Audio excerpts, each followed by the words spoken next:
यस्य मुद्रावलोकेन स्वात्मशान्ति प्रजायते तत्स्थैर्यार्थं जगत्पूज्यं पार्श्वनाथं नमाम्यहम्।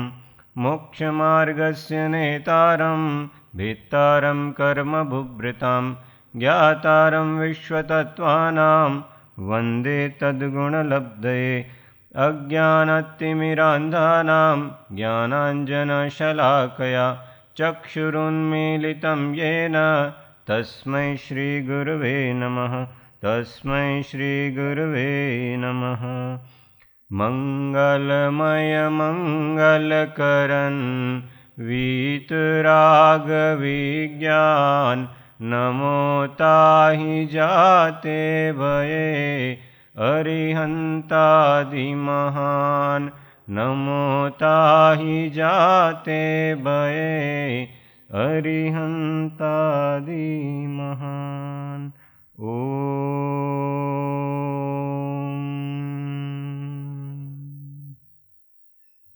श्री पंच परमेष्ठी भगवद्भ्यो नमः। श्री सद्गुरु देवाय नमः।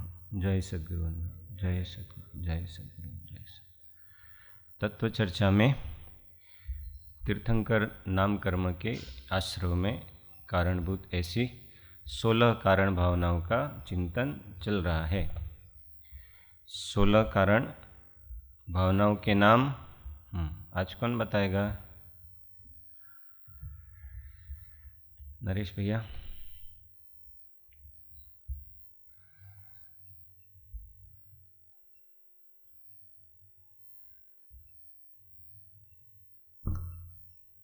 दर्शन विशुद्धि, विनय संपन्नता, शीलवृत्ति सौन्नतिचार, भिक्षण ज्ञानोपयोग, संवेग, शक्तितः त्याग, शक्तितः तप, साधु समाधि,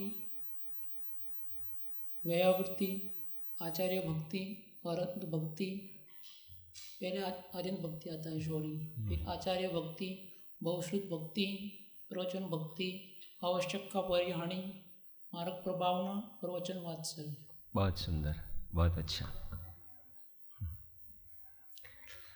बस आज 15वीं भावना है, कल फिर अंतिम, इसलिए जिसको भी याद करने, हाँ उसके बाद भी याद कर सकते। तो आज कौन सी भावना है? मार्ग प्रभावना भावना। कौन सी भावना?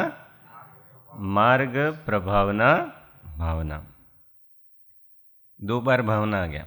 मार्ग की प्रभावना की भावना या मार्ग प्रभावना करते हुए भावना करना, विशुद्धि करना, मार्ग प्रभावना करना। अब इसमें 2 शब्द हैं, कौन कौन से? मार्ग और प्रभावना। कहीं धर्म प्रभावना ऐसा भी शब्द आता है, पर यहाँ सूत्र में, मुख्य सूत्र में मार्ग प्रभावना ऐसा मार्ग शब्द लिया है। आगे फिर टीकाओं में उसको धर्म प्रभावना भी कहा। सम्यक दृष्टि का अंग भी है प्रभावना, 8वां अंग है ना प्रभावना, तो उसमें भी यही है। यहाँ पे उसके साथ साथ विशिष्ट भाव होते हैं, दर्शन की विशुद्धि पूर्वक के भाव। सम्यक दर्शन की विशुद्धि, विशुद्धि अर्थात क्या? सम्यक दर्शन की विशुद्धि अर्थात क्या? पहली भावना, फ्लैशबैक में जाओ। हाँ, क्या पर दर्शन विशुद्धि मतलब? सम्यक दर्शन, दर्शन विशुद्धि नहीं। 8 अंग 25 दोष रहित निरतिचार सम्यक दर्शन, दर्शन विशुद्धि है। खाली सम्यक दर्शन अकेला दर्शन विशुद्धि नहीं, तो सभी सम्यक दृष्टि जीवों को बने, पर दर्शन विशुद्धि ऐसा शब्द प्रयोग किया। तो निरतिचार सम्यक दर्शन, अतिचार नहीं लगना चाहिए। जो 5 अतिचार बताए, उन अतिचारों से रहित सम्यक दर्शन का जो पालन किया जाता है वह दर्शन विशुद्धि कहलाती है। तो ऐसा विशुद्ध सम्यक दर्शन, ऐसे विशुद्ध सम्यक दर्शन वाले जीव और बाकी सभी भावनाओं, एक भावना वाला जीव सभी प्रकार की भावनाएं करता है, एक भावना में सभी भावनाएं अंतर्निहित हो जाती। ऐसा प्रत्येक भावना में आचार्य वीरसेन स्वामी ने धवला ग्रंथ में प्रत्येक भावना में कैसे बाकी सारी भावनाएं समाहित हो जाती हैं उसका वर्णन वहाँ पे किया है, हर भावना के बाद। आचार्य वीरसेन स्वामी ने षटखंडागम जो ग्रंथ है उसकी टीका धवला उसमें, तो उसमें काफ़ी सारा वर्णन है। तो मार्ग प्रभावना, मार्ग का क्या अर्थ हुआ? हाँ, यहाँ पे कौन से मार्ग? मार्ग दो प्रकार के, एक संसार मार्ग और मोक्ष मार्ग। तो मार्ग प्रभावना में मोक्ष के मार्ग की प्रभावना की बात है, बाकी किसी मार्ग की प्रभावना की बात नहीं है। तो पहले ये कि मार्ग क्या होता है, तो जो मुक्ति का मार्ग है उसकी प्रभावना, प्रभावना का अर्थ क्या?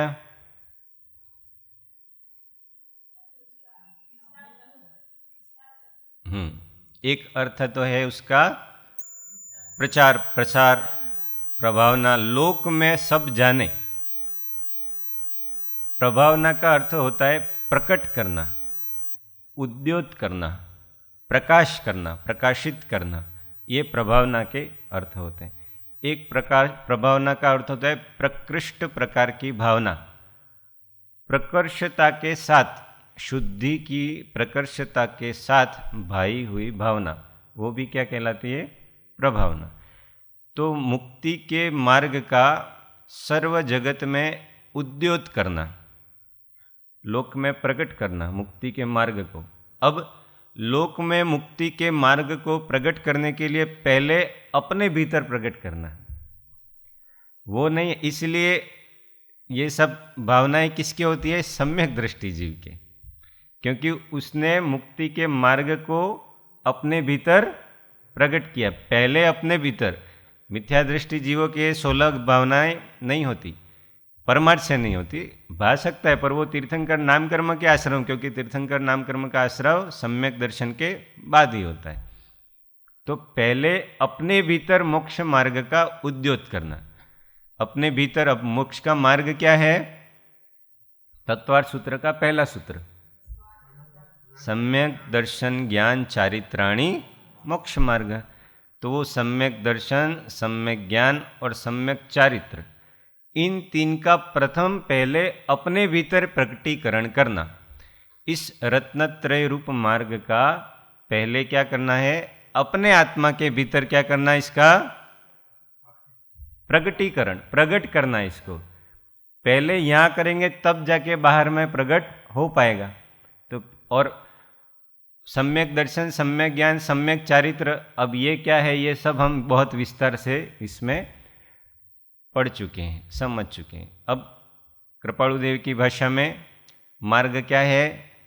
राग द्वेष अज्ञान ए मुख्य कर्मनि ग्रंथ, थाय निवृत्ति जे हथी तेह मोक्षनो।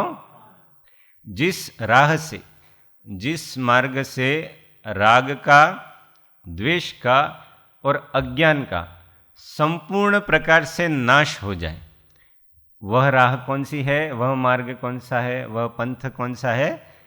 मोक्ष का मार्ग। उसके बाद फिर एक गाथा कही, मोक्ष कहो निज शुद्धता ते पामे ते पंथ, समझाव्यो संक्षेप मा सकल मार्ग निर्ग्रंथ। निर्ग्रंथता का मार्ग, जिसमें आत्मा की परिपूर्ण शुद्धि, वही मोक्ष मार्ग है। न इसका किसी संप्रदाय से लेना देना है, न इसका किसी मत विशेष से लेना देना है, न इसका किसी धर्म विशेष से लेना देना है। जाति वेशनो भेद नहीं, कयो मार्ग जो होय, साधे ते मुक्ति लहे, तेमा भेद न। तो इस मार्ग को 3 काल में, भूतकाल, वर्तमान काल, भविष्य काल, जो भी आराधन करेगा इस मार्ग का, किस मार्ग का? राग द्वेष और अज्ञान को नष्ट करने का, अपने आत्मा को परिपूर्ण शुद्ध करने का जो मार्ग है, उस मार्ग का कोई भी जीव किसी भी काल में आराधन करेगा, साधे ते मुक्ति लहे, वो किसको प्राप्त करेगा? मुक्ति को प्राप्त करेगा। तो ये मुक्ति का मार्ग है, और मार्ग हर काल में एक ही होगा। वो भी उन्होंने कहा उसी आत्मसिद्धि में, एक होय त्रण काल में परमारत्नो पंथ, एक ही मार्ग होगा, अलग अलग मार्ग होते नहीं हैं कि उससे भी हो जाएगा, उससे भी हो जाएगा। हर काल में कोई भी व्यक्ति किसी भी मत संप्रदाय धर्म का कोई भी व्यक्ति है, वो आत्मशुद्धिकरण का मार्ग अपनाएगा, उसी का मोक्ष होगा। बाकी इसके अलावा कोई मार्ग हो ही नहीं सकता है, न हुआ है, न है और न होगा। ऐसे मार्ग का प्रकट करना, अपने भीतर प्रकट करना, वो निश्चय से प्रभावना, और बाहर लोक में उस मार्ग को प्रकट करना, वो क्या है? व्यवहार से प्रभावना। तो सम्यक दृष्टि जीव के निश्चय और व्यवहार दोनों प्रभावना होती है। आत्मा में कथनचित एकता है तीनों की, सम्यक दर्शन ज्ञान चारित्र कथनचित एक हैं, तारतम्य से गुण स्थानों में अलग अलग है। चौथे गुण स्थान में उनके अनुरूप है। सम्यक दर्शन सम्यक ज्ञान तो साथ ही होते हैं, पर जितना जितना आत्मा में अवस्थान है, सकल चारित्र की अपेक्षा चारित्र नहीं है, पर सम्यक्त्वाचरण की अपेक्षा वहाँ चारित्र है। इसलिए ते त्रणे अभेद परिणाम थीरे, जारे वर्ते ते आत्मा रूप, तेह मार्ग जिननो पाम्यो रे, किवा पाम्यो ते। तो वो तीनों मिलके एक आत्मा ही है। रत्नत्रय आत्मा से अलग कहीं रहता रणतयम न वट्टई, अप्पाणम मुइत्वन्न दवियम्मी, ऐसा आचार्य नेमिचंद्र स्वामी ने द्रव्य संग्रह में कहा कि रत्नत्रय आत्मा से अलग नहीं है। तो वो रत्नत्रय ही मार्ग है। सच्ची श्रद्धा, सच्चा ज्ञान और सच्चा आचरण, चारित्र, आत्मा में स्थिरता, वो क्या है? चारित्र। तो ये मार्ग है। इसलिए मार्ग प्रभावना में मार्ग क्या है या धर्म क्या है वो समझना। जो मोक्ष का मार्ग है वही धर्म है। धर्म प्रभावना ऐसे दो शब्द लो तो धर्म इससे अलग, वस्तु का स्वभाव धर्म है और आत्मा का स्वभाव क्या है? यही सम्यक दर्शन, सम्यक ज्ञान, सम्यक चारित्र। परिपूर्ण शुद्धि वो आत्मा का स्वभाव है। शांति, शीतलता, जैसे पानी है, पानी का स्वभाव क्या है? शीतलता। उसको बाहर के कितने भी संयोग मिला के कितना भी गर्म कर लिया जाए और फिर वो संयोग हटा दो, थोड़ी देर बाद वो अपने आप क्या हो जाएगा? ठंडा होता है, गर्म होता है, पड़ा पड़ा ठंडा ही होगा, वो उसके स्वभाव में आएगा। ऐसे ही आत्मा का स्वभाव क्या है? शांति, ज्ञान, शीतलता। आत्मा उस स्वभाव में आने का प्रयत्न करेगा ही करेगा। कितनी भी एकदम संसारी लोगों को देख लो, लौकिक लोगों को भी देख लो, बहुत दुनिया की भाग दौड़ में है, 24 घंटे पता ही नहीं है किस अंधी दौड़ में, फिर भी क्या चाहते हैं? हमेशा मुझे शांति मिले।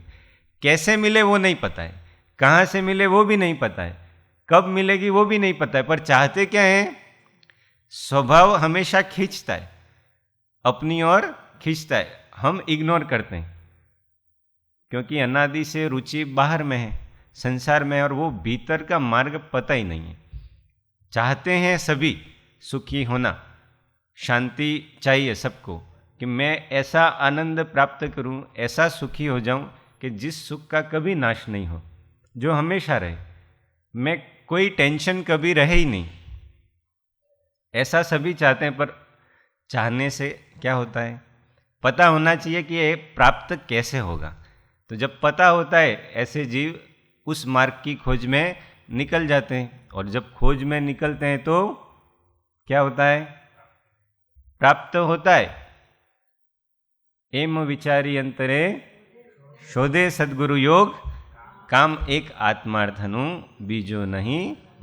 तो सद्गुरु मिलेंगे, उस शांति की राह दिखाने वाले सत्पुरुष संत अवश्य मिलेंगे, अगर भीतर में सच्ची चाह है। तो जहाँ चाह है वहाँ राह है, जहाँ चाह है वहाँ राह है। बस चाह सच्ची होनी चाहिए, अंदर भीतर से हृदय की आवाज़ होनी चाहिए, तो वो अवश्य मिलता है। तो ये मार्ग का स्पष्टीकरण हुआ। और प्रभावना बस भीतर में पहले प्रकट करो और बाहर में लोक में उद्योतित होती है। अब वो बहुत कारणों के द्वारा हो सकती है। व्यवहार प्रभावना की बात करें, जो लोक में सच्चे धर्म की, सच्चे मार्ग की प्रभावना बहुत कारणों से होती है, तो उन कारणों पे विचार करते हैं और उन कारणों से किसने किसने की वो भी विचार करते हैं उसमें। तो सम्यक दर्शन का जो प्रभावना अंग है उसमें कौन प्रसिद्ध हुआ? 8 अंग में 8 प्रसिद्धों के नाम आते हैं ना। रत्नकरण शावकाचार्य में आते हैं, यहाँ लिए भी हैं पहले।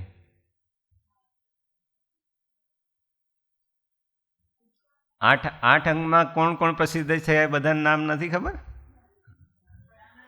જે મુખ્ય પ્રાપ્તવ્ય છે આપણું એ બધું સમ્યક દર્શન વિશે બધી જ ખબર હોવી જોઈએ, કેમ કે એ સિવાય બીજું કોઈ સાધકનું ધ્યેય હોતું નથી, ના હોવું જોઈએ, બીજું કોઈ ધ્યેય હોવું ના જોઈએ। તો સમ્યક દર્શનના કેટલા અંગ છે, કેટલા ભૂષણ છે, કેટલા લક્ષણ છે, કેટલા એ दोष कया कया छे, एक एक अंग में कोण प्रसिद्ध थयुं छे, आटलू आगळनु भले चारित्रनो ना खबर होय तो चाले, पण इतना हमको पता होना चाहिए, ये बेसिक इन्फॉर्मेशन है। तो 8वें प्रभावना अंग में वज्र कुमार मुनि प्रसिद्ध हुए। कौन से? पहले अंग में कौन प्रसिद्ध हुआ? अंजन चोर, याद है कथा? हाँ, अंजन चोर पहले अंग में प्रसिद्ध हुए। दूसरे अंग में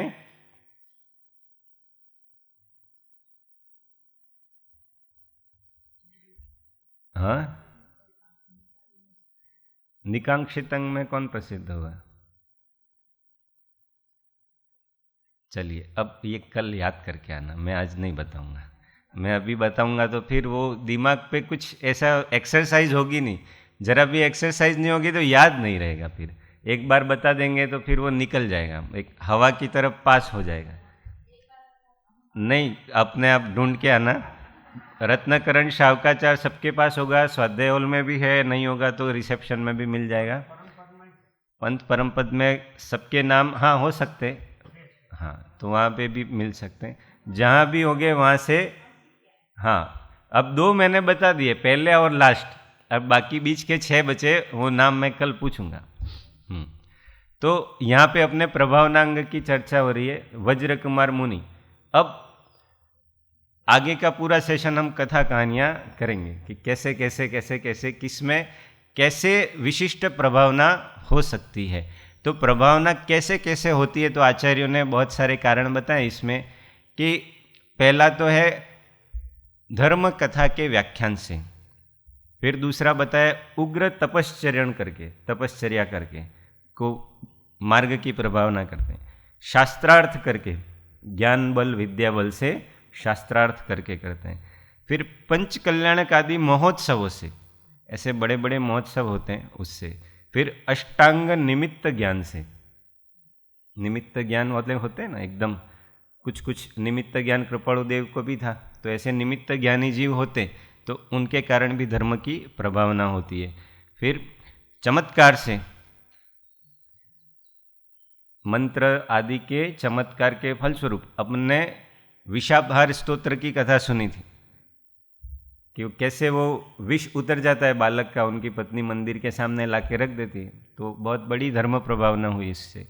फिर है ज्ञान ध्यान के बल से हो गया, गुणों से या साधना से, अपनी सच्ची साधना से और आत्मा में जो गुण प्रकट होते हैं उससे भी धर्म प्रभावना होती है। फिर कहा दान से, दान से भी धर्म प्रभावना होती है। तो ऐसे इन सब के द्वारा सर्वज्ञ के शासन का प्रगटीकरण करना, मार्ग का प्रगटीकरण करना, वो क्या कहलाता है? मार्ग प्रभावना। अब धर्म कथा के व्याख्यान से, अब जब कभी बड़ी कथा होती है तो कथा कहानियों में सबको रुचि होती है, दर्शन में सबको रुचि ना हो, फिलोसॉफी में सबको रुचि ना भी हो, कि बहुत फिलोसॉफिकल हो जाता है तो अपनी फिलोसॉफी भी अपने को बोरिंग लगने लगती है। आ शू छे 6 द्रव्यन 7 तत्वन था क्या है, अपनी फिलोसॉफी भी अपने को बोरिंग लगती है। पर धर्म कथा अब पात्र जीवों के, इसलिए शास्त्र स्वाध्याय में अपन ने स्वाध्याय का विषय लिया, उसमें क्रम क्या है स्वाध्याय का? प्रथमम करणम चरणम द्रव्यम नमः, सबसे पहले प्रथमान योग पढ़ाया जाता है। तो जीव को थोड़ी बहुत रुचि होती है धर्म में, कथाएं सुन के थोड़ा थोड़ा उसको लगता है कि हाँ अब धीमे धीमे उसको रुचि जागती है। उसके बाद आगे का उसको आते ही पहले उसको सब फिलोसॉफी पढ़ाने लगेंगे तो उसकी श्रद्धा होगी नहीं। तो पहले कथा नहीं हो, तो ऐसे बड़ी बड़ी कथाएं पहले खूब होती थी। पुराण आज भी सब जगह अलग अलग कथाएं होती है, कितने लोग आते हैं। देखो आप कोई भी टीवी चैनल खोल के देख लो, एक कथा होगी, आगे हजारों लोग बैठे होंगे। तो ऐसे धर्म कथाओं, अभी एक जनक दीदी आए तो उन्होंने बताया कि वहाँ पे जहाँ गए थे महाराज जी के, वहाँ आचार्य चंद्रगुप्त जी, विहार चल रहा था। तो एक छोटा सा गांव था पालखेड़, उसमें 2-3 घर जैनों के थे खाली। और उसी गांव में विहार के दौरान ये 22 जनवरी का दिन आया, जब राम मंदिर की प्राण प्रतिष्ठा का, तो पूरा देश राममय था उस समय। तो वहाँ पे अब बाकी सब तो दूसरे लोग थे, उन्होंने, और महाराज जी रुके थे एक महादेव जी के मंदिर में, वहाँ पे वहीं पे प्रवचन वगैरह होता था। गांव में दूसरा बड़ा स्थान नहीं था, तो वहीं पे तो सब गांववासियों ने आग्रह किया कि आप राम कथा सुनाइए। सभी दूसरे समाज के लोगों ने, जैन समाज के तो 3 ही घर थे वहाँ पे, तो अन्य सभी समाज के घरों ने आग्रह किया कि आप राम कथा सुनाइए। तो 3 दिन की राम कथा की। अब उनकी शैली इतनी अच्छी, गद्य पद्य और आशु कवि तुरंत लिख के सुनाते हैं। तो गांव वालों ने कहा कि 1 दिन और सुनाइए। 4 दिन तक राम कथा चली, और उसके बाद उनके केशलोच का दिवस आया कुछ दिन के बाद। तो वो केशलोच ऐसे सामान्य हो ही जाता है, हर 4 महीने में साधु करते हैं। तो उस कथा का इतना प्रभाव, उस गांव का एक एक घर, एक एक व्यक्ति इतना जुड़ा उनसे कि केशलोच का जो दिन था उसको दीक्षा महोत्सव की तरह मनाया गांव वालों ने। और जो गांव का सरपंच था, जिसको नमोकार भी नहीं आता था, उसने उन केशों को ग्रहण करने की बोली लगभग 50,000 से भी ऊपर ली। तो ये होता है धर्म कथा के व्याख्यान से कैसे मार्ग का प्रगटीकरण हुआ, कैसे लोग मार्ग को जाने, मार्ग से परिचित हुए पहले तो, कि हाँ ऐसा भी कोई मार्ग है, इस मार्ग पे चल के भी साधना हो सकती है। बाह्य अभ्यंतर निर्ग्रंथता का मार्ग होता है, ऐसा भी कोई मार्ग है, और ऐसे मार्ग पे चल के भी साधना हो सकती है। लोगों को परिचय हुआ। तो ऐसे धर्म कथा के व्याख्यान से भी धर्म की प्रभावना, मार्ग की प्रभावना होती है। दूसरा है पंच कल्याणक आदि महोत्सवों से। अब ये तो हमको सबको पता ही है, पंच कल्याणक महोत्सव लाखों लाखों की भीड़ आती है। अगर स्थूल दृष्टांत ले तो अभी राम मंदिर का प्राण प्रतिष्ठा देख लो। संस्कृति की प्रभावना का उदाहरण लो आप, कि भारतीय संस्कृति का उद्योत, भारतीय संस्कृति का प्रकाशन पूरे विश्व में हुआ केवल एक मंदिर की प्रतिष्ठा से। पूरा देश, जहाँ राम को इतनी भी आस्था हो राम के प्रति, वो व्यक्ति भी राममय हुआ। तो ऐसे ये प्राण प्रतिष्ठा, पंच कल्याणक प्रतिष्ठा महोत्सव होते हैं कि उसमें 5 कल्याणक होते हैं, पूरा मंदिर की प्राण प्रतिष्ठा होती है। तो ऐसे अभी सोनगढ़ का उत्सव देखो, हजारों हजारों के लोग, कितने दूर दूर से, पूरे विश्व से लोग आए। तो इनसे क्या होता है, मार्ग से परिचित होते हैं लोग, धर्म से परिचित होते हैं, संस्कृति से परिचित होते हैं, और उस प्रकार से मार्ग का उद्योत होता है। तो ये पंच कल्याणक महोत्सवों के द्वारा होता है। फिर है दान से। दान से किस प्रकार से होता है?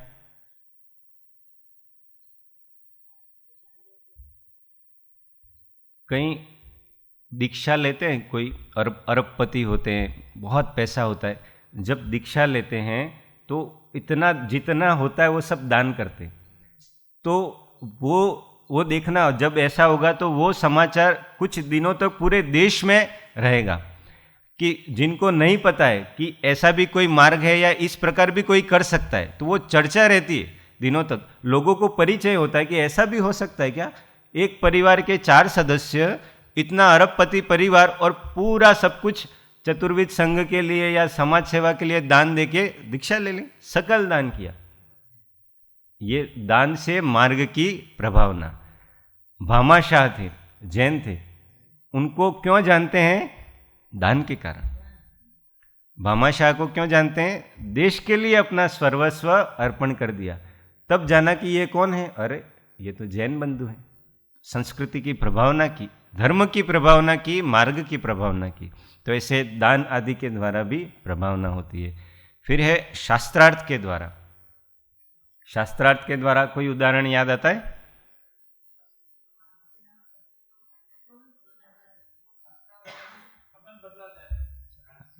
હા, કેટલા આચાર્યો એવા થઈ ગયા કે જેમણે ઘણો શાસ્ત્રાર્થ કર્યો અને માર્ગની પ્રભાવના. એમાં અકલંક સ્વામીનું ઉદાહરણ આવે છે. એ બહુ સરસ ઉદાહરણ છે. જેટલા પણ ન્યાયાચાર્ય જેટલા થયા ને એ બધા શાસ્ત્રાર્થ કરવાવાળા થયા.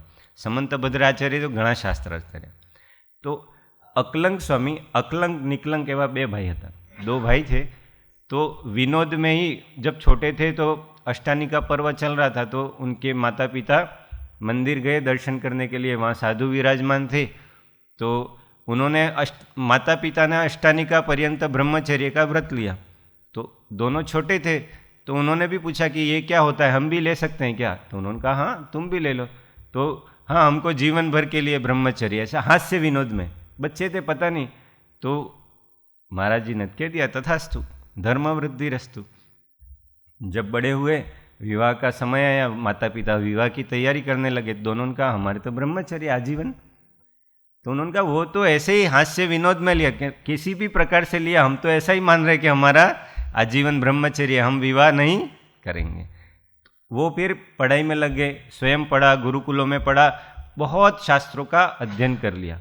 फिर आगे के अध्ययन के लिए एक गुरुकुल में गए. वहाँ के अध्ययन के लिए जैन छात्रों का प्रवेश निषेध था वहाँ पे.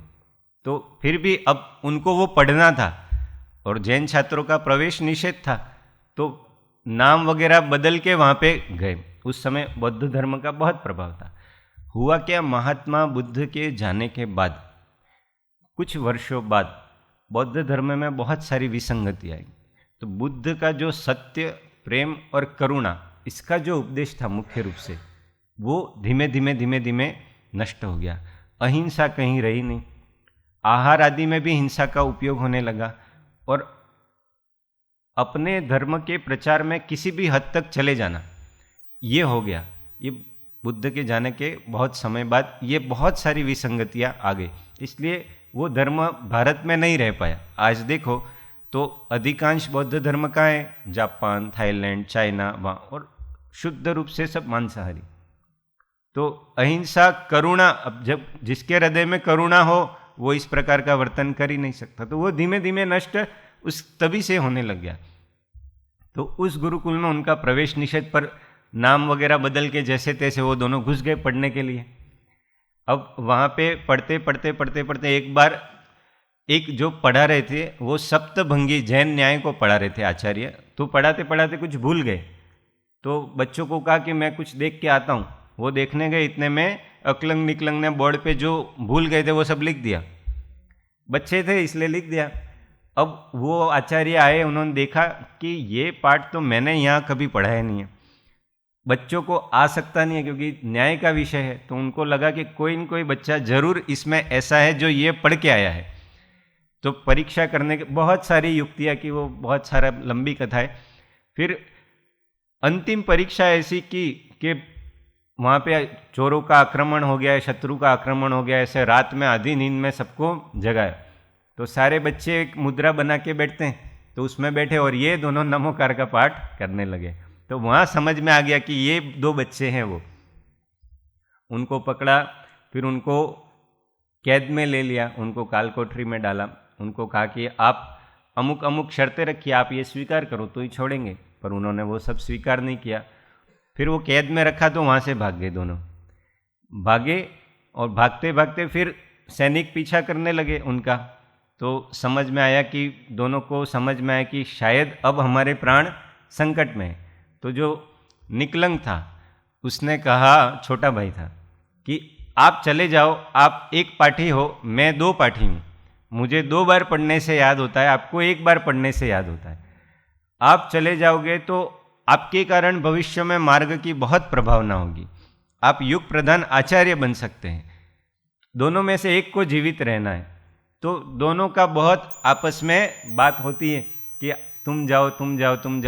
पर अंत में निकलंक जीत जाते हैं और फिर वो उनको भेज देते हैं, अकलंक स्वामी को सरोवर में छिपा देते हैं और वो भागने लगते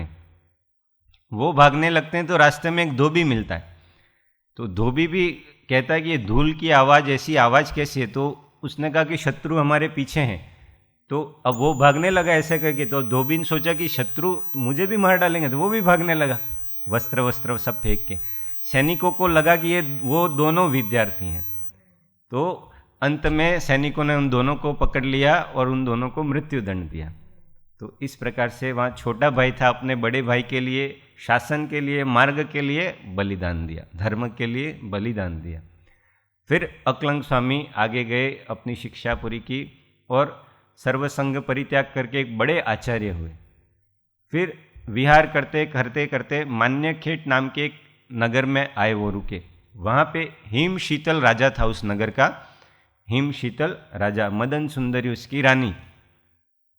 उस रानी जब भी अष्टानी का व्रत आता तो उसके बाद वो रथोत्सव निकालती और बहुत भव्य रथोत्सव निकाल के प्रभावना करती। अब राजा की दूसरी रानी भी आई। दूसरी रानी अन्य मतावलंबी थी और खासकर उसमें उसको ज़्यादा रुचि थी बौद्ध धर्म में, तो उसको धर्म में रुचि नहीं थी, खाली उसका मत वो था, पर उसको ईर्ष्या थी वो रानी से कि ये रानी कितना करती है, इसकी जय जयकार होती है, इस बार मैं इसको ये करने नहीं दूंगी। तो उसने फिर राजा को बहला फुसला के ऐसा एक वहाँ पे उनके विद्वान होते हैं एक आचार्य उस नगर में, उनकी मदद से कि इस बार का रथोत्सव हमारा होगा, वो रानी का नहीं होगा। तो राजा मान गया। अब रानी का तो व्रत होता है पूरे अष्टानिका में, उपवास और उसके बाद फिर ऐसा व्रत और उसके बाद उद्यापन वगैरह, कि हर बार का नियम संकल्प वो होता है, वो करना जरूरी है। तो रानी ने राजा से कहा कि मेरा तो आप जानते इतने वर्षों से अगर ये नहीं हुआ तो मेरे व्रत का उद्यापन कैसे होगा। तो राजा ने वो छोटी रानी को समझाने का प्रयत्न किया। तो वो जो उनके आचार्य थे उन्होंने कहा कि अगर हमको कोई शास्त्रार्थ में हरा दे आपके कोई विद्वान, तो फिर हम अपनी हार मान लेंगे और आप जैसे हर साल करते वैसे करना। अब नगर में कोई मुनिराज वगैरह थे नहीं, उनको कुछ दिखे नहीं कोई ऐसे विद्वान आचार्य हों या ऐसे। तो रानी ने क्या किया कि जब तक ये मेरे ऊपर एक उपसर्ग जैसा इसका निवारण नहीं होता है, जब तक ये रथोत्सव नहीं होता है, तो मैं चतुर्विध आहार का त्याग करके वो जिनालय में मंदिर में चली जाती। अब वह मंदिर में जाते ही उसको समाचार मिलता है कि पास के गांव में एक बहुत बड़े आचार्य आए हुए हैं। तो वो उनके पास जाती है, उनको सारा निवेदन करती है और फिर आचार्य आते हैं नगर में, शास्त्रार्थ के लिए तैयार होते हैं। पहला दिन होता है, थोड़ी देर में 15-20 मिनट में, आधे घंटे में ही वो जो सामने वाले थे विद्वान, उनको पसीना आने लगता है अकलंग स्वामी के साथ, वो ठहर नहीं पाते। तो वो फिर बहाना बनाते हैं स्वास्थ्य खराब होने का और कहते हैं कि हम शास्त्रार्थ कल करेंगे। तो अब अकलंग स्वामी तो उनको कि आज हारो या कल हारो, उनको क्या फ़र्क पड़ता है। उन्होंने कहा ठीक, जैसी आपकी इच्छा। राजा भी कह देता है ठीक है। अब वो अपनी एक इष्ट देवी को सिद्ध करता है, सिद्ध देवी होती है उसकी पहले इष्ट, तो उसका वो आह्वान करता है और फिर उसको कहता है कि ऐसे तो मैं इनसे तो शास्त्रार्थ में जीत नहीं सकता, तो आप ही सहायता करो। फिर वो देवी उनको सुझाव देती है कि तुम अपने स्वास्थ्य खराब का बहाना या कोई भी ऐसे कोई भी कारण बता के एक पर्दा लगवाओ दोनों के बीच में शास्त्रार्थ के लिए, और उस पर्दे के इस तरफ तुम्हारे पास एक कलश में मेरा आह्वान करके वहाँ स्थापना कर दो और फिर तुम्हारी आवाज़ में मैं उनसे शास्त्रार्थ करूँगी। तो ऐसा हो जाता है। वो वहाँ पे जाते हैं और ऐसा कोई न कोई बहाना बना देते हैं सारे, और बीच में एक पटल लगवा देते हैं पर्दा, और फिर वो घड़े में वो देवी की स्थापना कर देते हैं। अब वो शास्त्रार्थ चालू होता है। अब वो आचार्य की आवाज़ में वो देवी शास्त्र, अब देव क्या होते हैं, अवधिज्ञानी होते हैं, तो वो देवी शास्त्रार्थ। फिर एक दिन हुआ, 2 दिन हुए। अब अकलंग स्वामी सोचने लगे 2-3 कि जो मेरे सामने 15 मिनट भी नहीं टिक सके, वो व्यक्ति 2-3 दिन से शास्त्रार्थ कैसे कर रहा है। तो उनको थोड़ा वो संदेह हुआ कि कुछ न कुछ गड़बड़ जरूर है। फिर उनको शासन देवी ने स्वप्न दिया।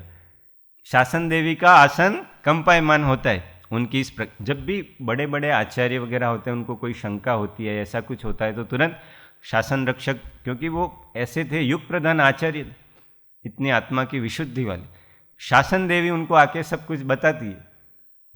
उसने एक देवी सिद्ध की है, उसका आह्वान किया है, और वो देवी शास्त्रार्थ कर रही है, वो नहीं कर रहा, इसलिए वो हार नहीं रहा है। तो अब उनको तो किसी की सहायता, देवी देवियों की सहायता की आवश्यकता नहीं थी, बस इतना खाली भेद समझ में आ गया कि है क्या।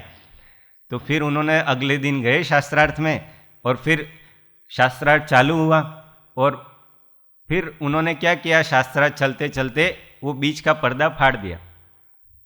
वेद खुल जाए, नहीं तो वो वेद स्वीकार ही नहीं करे। बीच का पर्दा फाड़ा और जो कलश में स्थापना की थी उसको लात मारी। जैसे ही लात मारी तो वो देवी घबराई वहाँ से। वो देवी घबराते घबराते अकलंक स्वामी के दर्शन मात्र से वो भयभीत होकर उस सभा से गायब, अदृश्य होगी, वहाँ से चली गई। और फिर अब उसको तो कुछ आता ही नहीं था आचार्य को। इस प्रकार शास्त्रार्थ में उनकी विजय हुई। राजा, उनकी दोनों रानियां और सभी प्रजाजन उन आचार्य के पास आके नतमस्तक हुए, उनको वंदना की और बहुत भव्यता के साथ वो फिर रथोत्सव निकला और अपने रानी, उनकी रानी ने वो जो आहार का त्याग किया था वो वापस लिया, पारणा किया, स्वयं आचार्य महाराज का आहार कराया। इस प्रकार से पूरा नगर उन आचार्य की शरण में आ गया और उससे मार्ग की कितनी, सभी ने उस मार्ग को स्वीकारा। ऐसा जो मार्ग है उसकी हम नित्य प्रति वंदना करते हैं, तो सभी ने उस मार्ग को स्वीकारा। वो मार्ग की प्रभावना करने वाले आचार्य को स्वीकारा और उनकी शरण को स्वीकारा। तो इस प्रकार शास्त्रार्थ करके भी मार्ग प्रभावना, ज्ञान और विद्या के बल से मार्ग प्रभावना हो सकती है। फिर है गुणों से। गुणों से कैसे होती है? किसी भी गुण में कोई प्रसिद्ध हुआ है?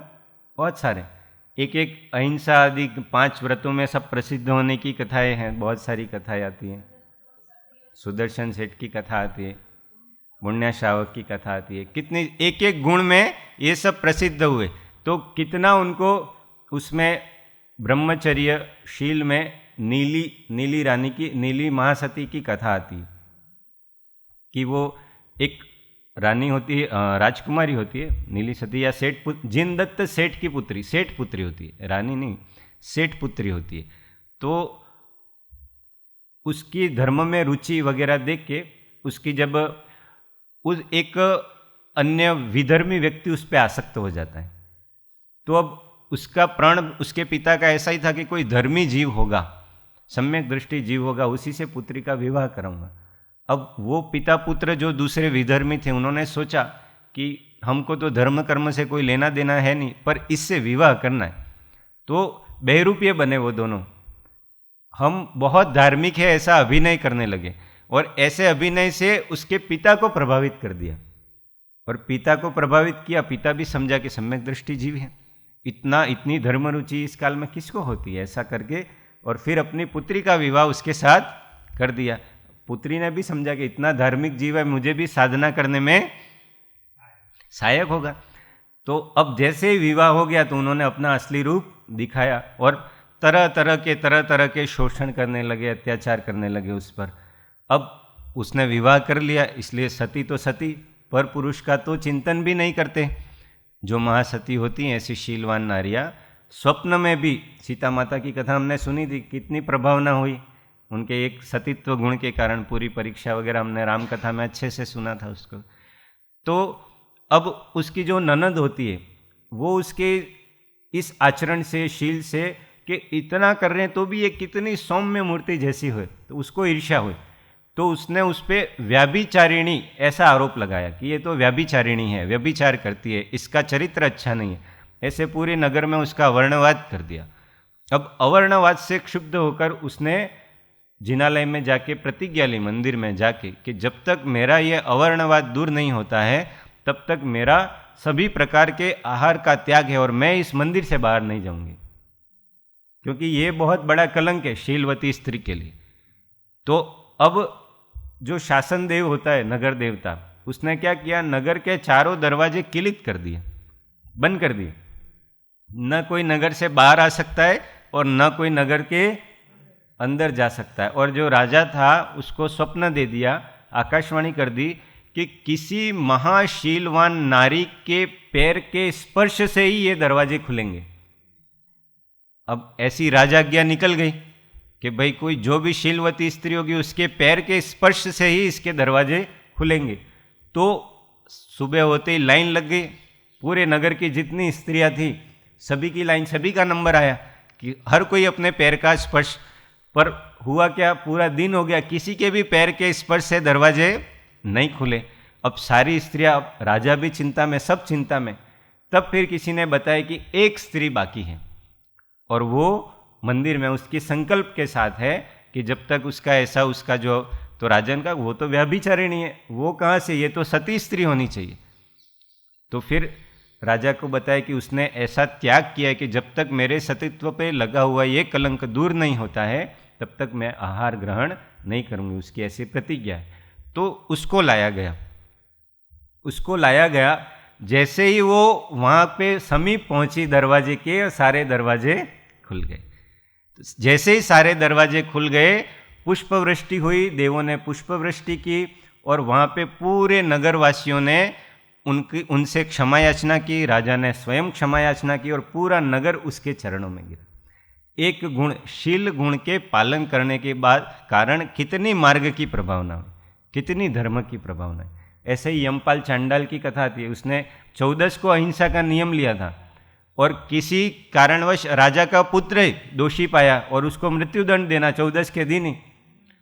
अब 14 के दिन ही मृत्युदंड देना, आए वो सैनिक पकड़ने के लिए और रानी को बोल दिया उसने कि आज ऐसा कहना कि चांडाल घर पे नहीं है, वो बाहर है। तो वो आए, रानी ने मना कर दिया कि चांडाल घर पे नहीं है। फिर सैनिक बात करने लगे, अरे कितना दुर्भाग्यशाली है, आज तो राजा के पुत्र का उसको सूली पे चढ़ाना था, तो राजा पुत्र मतलब उसके कितने अलंकार वगैरह होते हैं वो सब इसको मिलता, जिसको भी फांसी दी जाती उसके पास जो है वो सब इसको मिल जाता, कितना दुर्भाग्यशाली। अब वो पत्नी ने सुना तो वो लालच में आ गई, तो उसने इशारा कर दिया वो घर पे नहीं है, ऐसा इशारा कर दिया। सैनिक समझ गए, सैनिक पकड़ के लाए उसको, राजा के सामने लाए। तो उसने कहा कि मैंने मुनिराज के पास नियम लिया है कि 14 के दिन में कोई हिंसा नहीं करूँ। राजा ने कहा कि ये तो राज आज्ञा है, तुमको पालन करना ही पड़ेगा, नहीं तो तुमको भी मृत्युदंड मिलेगा। तो उसने कहा जैसी आपकी इच्छा। तो राजा ने आदेश दिया कि दोनों को बांध दिया जाए और बांध के मगरमच्छों से भरे हुए तालाब में, सरोवर में इनको दोनों को डाल दिया जाए। बस राजा की आज्ञा थी, पालन हुआ, दोनों को बांध दिया और जैसे ही पानी के अंदर डाला, वो जो राजा का पुत्र था वो तो डूबा और देवों ने इसके लिए सिंहासन, जल में से, सरोवर में से सिंहासन निकाला और इसको सिंहासन के ऊपर बिठाया। अहिंसा के पालन से, दया गुण के पालन से, तो एक गुण के पालन से राजा नतमस्तक हुआ। राजा ने उसको बहुत पारितोषिक दिया, उसके नियम के, उसकी दृढ़ता की प्रशंसा की और इस मार्ग की प्रशंसा की कि जिनके पास आपने नियम लिया है वे मुनिराज धन्य है, ऐसा मार्ग धन्य है। तो इस प्रकार मार्ग की प्रभावना एक गुण के कारण। कौन से गुण के कारण? दया, अहिंसा, ये इस गुण के कारण। तो ऐसे बहुत सारे एक एक गुण, वात्सल्य गुण में किसकी हुई है? हाँ, अभी वो कल याद करके आना आपको। हाँ, विष्णु कुमार मुनि, रक्षाबंधन पर्व का अपन आती है ना कथा कि इतने सारे अकंपन आचार्य आदि 700 मुनियों की रक्षा की।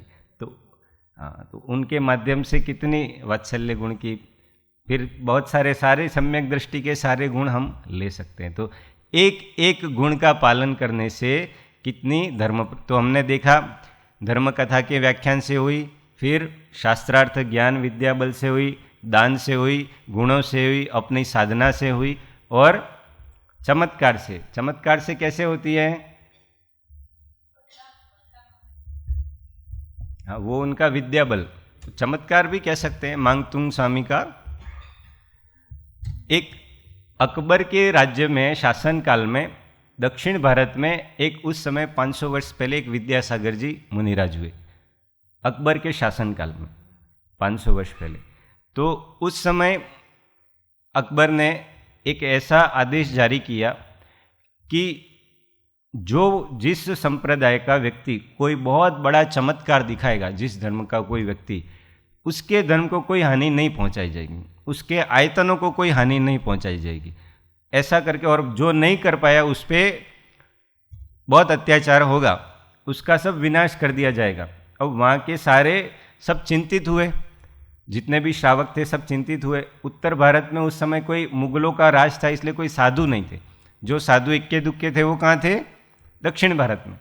तो वे लोग निकले। अब उस समय यातायात के साधन ज़्यादा थे नहीं, तो यहाँ आते आते, और 6 महीने के अंदर अंदर ऐसी अवधि दी थी, 6 महीने के भीतर भीतर करना है। तो उनको आते आते ही 3 महीने हो गए इधर एकदम दक्षिण भारत में। महाराष्ट्र में, साउथ महाराष्ट्र में कोल्हापुर के पास अक्कीवाट करके एक गांव है, अक्कीवाट नाम का गांव है। अभी हम वहाँ गए, वहाँ के लोगों से मिले, अभी पिछले 2-3 साल से जा रहे हैं, इसलिए हमको वहाँ की कथा ये पता चली। वहाँ उनका बहुत अच्छा स्मारक है, बहुत अच्छा उनकी वो छतरी वगैरह बनाई, और वो उनके बहुत सम्मान है। उस पर्टिकुलर एरिया में उनका वो बहुत प्रसिद्ध है। उनके पास बहुत सारी रिद्धि सिद्धियाँ थी। हाँ, कुंभोज ने नजीक જ છે, બહુ દૂર નથી કુંભોજ। हाँ, જે વિદ્યાસાગરજી મુનિરાજ, જે 500 વર્ષ પહેલાં એ અકબરના ટાઈમમાં થાય। तो अब सब लोग वहाँ पहुँचे, 3 महीने हुए। अब वहाँ उनको एक ही मुनिराज दिखे, उनको विनती की कि ऐसा ऐसा फरमान है, और अगर ऐसा नहीं होगा तो अपने तीर्थ का नाश हो जाएगा, व्यवहार तीर्थ का नाश हो जाएगा, और तीर्थ के नाश से धर्म के नाश का प्रसंग आएगा। आप महाज्ञानी महाध्यानी, आप कुछ कीजिए। उन्होंने कहा ठीक है, कुछ करते हैं। तब तक आप आसपास के तीर्थों की यात्रा करके आओ। अब इतनी दूर आए ही हो तो बस वो यात्रा करने में उनके 2-2.5 महीने निकल गए। अब जब 15 दिन बचे तो वो आए वापस कि अब तो 15 दिन ही बचे, अब वहाँ तक तो पहुँच भी नहीं पाएंगे। उन्होंने कहा चिंता मत करो, आप साधना करो, यहाँ पे मंत्र जाप करो। अब 14 दिन और बीत गए, अब अंतिम दिन आ गया, और अंतिम दिन आया, उसके पहली रात्रि, अंतिम दिन की पहली रात्रि आई। उस पर एक बहुत बड़ी शिला थी, उस पर ये तपस्या कर रहे थे। तो उन्होंने कहा कि आप यहाँ बैठ के विश्राम करो, मंत्र जाप करो और विश्राम करो। और मंत्र जाप करते करते सब थके, और रात हुई तो सब सो गए वहीं पे, उस शिला पे। बहुत बड़ी शिला थी। अब उस रात को, आधी रात को, वो शिला उड़ने लगी। उड़ती उड़ती उड़ती उड़ती उड़ती कहाँ आई? जहाँ पे अगले दिन सुबह में जहाँ ये सब प्रगटीकरण होने वाला था, तो वहाँ पे ऊपर शिला उड़ती हुई नजर आई। सब लोग देखने लगे, नीचे वाले ऊपर, जो ऊपर शिला पे सोए थे वो कि हम कहाँ हैं। नीचे ध्यान से देखा तो वो वहाँ पे राजधानी में पहुँच गए थे, महाराज तो वहीं थे उनके वहीं। तब अकबर को समझ में आया, पूछा कि ये क्या है पूरा, तो सारा माजरा वहाँ पे क्लियर हुआ, सारी घटना बताई गई। और फिर इस प्रकार के चमत्कार, बहुत बड़ी कथा है, हमने बहुत संक्षेप में सुनी। तो इस प्रकार के जो हमने बताया ना, आचार्यों ने इतने अंग बताए किस किस प्रकार से मार्ग प्रभावना, तो ये मंत्र आदि के चमत्कार से भी मार्ग प्रभावना। तो वो मुनिराज ने वहाँ बैठे बैठे ही, कुछ किए बिना, एक शब्द बोले बिना, धर्म की इतनी बड़ी प्रभावना की। अकबर को स्वीकार करना पड़ा। और उसके बाद ऐसा आता है कि अकबर के शासनकाल में किसी जिन मंदिर का नाश नहीं हुआ। और फिर उसके बाद से जैन विद्वानों, जैन मुनियों, उसके प्रति उसकी श्रद्धा काफ़ी बढ़ी। ऐसा हमको यहाँ माउंट आबू भी गए थे तो वहाँ के शिलालेखों से भी समझ में आता है कि उसमें अकबर ने एक राजाज्ञा निकाली। रणकपुर गए थे, वहाँ भी एक लिखा हुआ था कि उसके शासनकाल में ऐसी आज्ञा मिली कि इन मंदिरों को नुकसान नहीं पहुँचाना। तो तत्कालीन विद्वानों, तत्कालीन मुनिराजों, बहुत सारे, श्वेतांबर मुनिराज,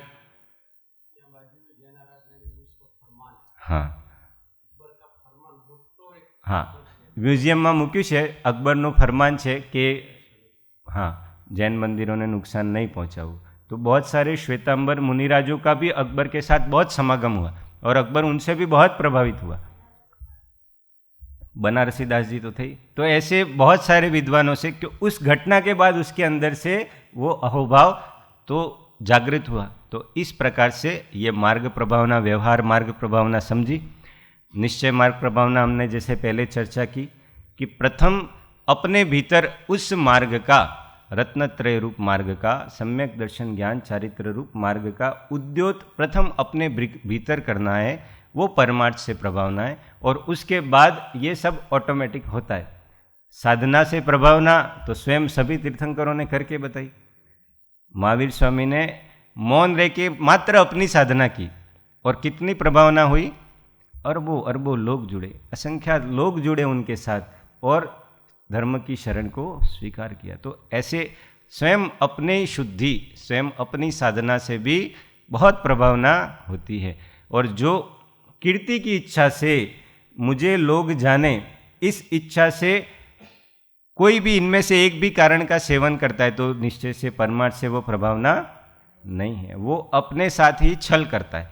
अगर वो ऐसा करके प्रभावना का नाम देता है, कोई भी जीव, आजकल बहुत आयत हमको ऐसे ही मिलेंगे, पर कोई भी जीव ऐसा करके प्रभावना करना उसको अपने मान का पोषण है, और बाहर में नाम प्रभावना का दे तो वो प्रभावना होती, क्योंकि स्वयं के जीवन में नहीं है तो दूसरों पर भी प्रभाव नहीं होता, और स्वयं के जीवन में नहीं है और मान आदि के कारण करता है तो अपने साथ बहुत बड़ा छल करता है। और महामोहनीय कर्म थी बूढ़े भवजड़ माए। तो अपने को इस विषय में जागृत रहना है। प्रथम अपनी साधना, अपने मार्ग का उद्योग भीतर में करना है, और फिर पश्चात लोक में स्वयं हो जाता है। ओम। तो इस प्रकार मार्ग प्रभावना भावना का हमने विचार किया, और ऐसी भावना के चिंतन के फलस्वरूप क्या होता है? सर्वजीव करु शासन रसिक, वो मुख्य रूप से इस भावना में आता है। तो इस प्रकार से इस भावना का भली प्रकार से हमें भी चिंतन करना चाहिए।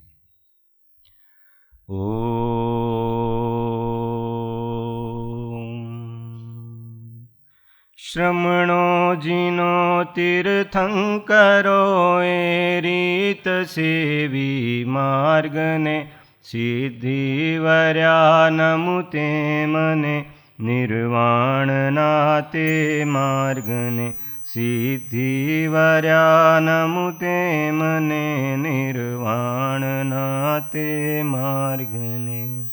9 बार नमोकार।